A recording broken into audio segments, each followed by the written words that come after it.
Alright, so Knife Sword's knife showed up today for Passaround, and my initial impressions of it are that it's pretty fucking cool. I mean, it is sharp as shit, and I got myself in blood like a sissy girl. Fucking got some of my horrible AIDS blood all over this thing. But honestly, I don't think it's great for certain stuff. It's not conducive to doing chaplains, although oddly enough, palms give me a pretty decent palm spin readily, which I didn't unfortunately get on camera. It's not going to be like a 42 or a 47. It's just not going to lend itself to that type of symmetry, but I will say a couple of things about it. I am not a big pocket clip guy, but on this thing, for some reason, it's totally excellent for it. It makes it a great EDC. Other than that, the fit and finish of it is excellent. I have no real complaints about any of that either.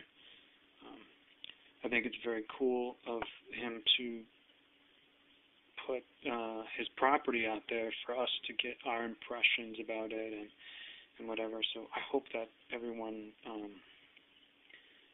treats it with care and gets it off to the next person in a timely fashion. I would not like to hear that somebody didn't adhere to the very minimal amount of rules that he put in place for us to be able to enjoy it. It does have a spring latch, though. It's just woefully thin and feels awkward to grab to try and do any type of trick with in that sense. The blade profile, I'm sure you guys are relatively familiar with and have seen by taking a peek at this knife on the internet. And like I said, it's just ridiculously sharp. I mean, like, almost unnecessarily sharp. It zipped me up in pretty good fashion. And with this really standard aerial too, it doesn't rotate like the stuff I'm used to, and so it ended up I ended up mistiming it, and certainly it closed right in my hand, and that was painful.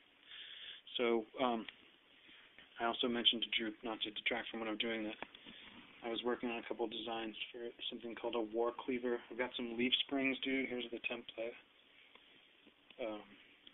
that my buddy's going to zip up with the plasma for me. So I'll have some cut out and start grinding them, see what they turn out to. Anyway, again, Knife Sword, very cool. Thank you for what you've done. I will get a flipping video with it. I have no idea how crazy I want to get with it because it's so awkward and I don't have all the time in the world to get used to it. Not that I'm going to sally out. I'll definitely try and do just about anything I can think of with it, but that won't be this evening. Tonight I just wanted to talk about receiving it, my initial impressions of it. Again, not the world's greatest flipper, but an interesting piece nonetheless. I don't know about its collectability unless you were to have a prototype or something like that, but other than that, I'd expect it could be a welcome addition to pretty much anybody's deal, really. I mean, it's not going to do like it's not going to initially be like a 47. It's not going to initially be like anything that you're used to, but once you get used to it, certainly you could own it and make it perform just like you can with anything that your muscles and muscle memory gets used to the weight of and the curvature of its handles and so on and so forth. So anyway, once again, thanks Knife Sword. Don't anybody fucking disrespect what he is doing by not moving it along in a timely fashion and adhering to, like I said, the really minimal rules and the trust that he's put out there for the community. Or I will fuck you up. And coming soon to a fucking place near you will be that, hopefully. Anyway, alright. Take it easy and keep them flipping.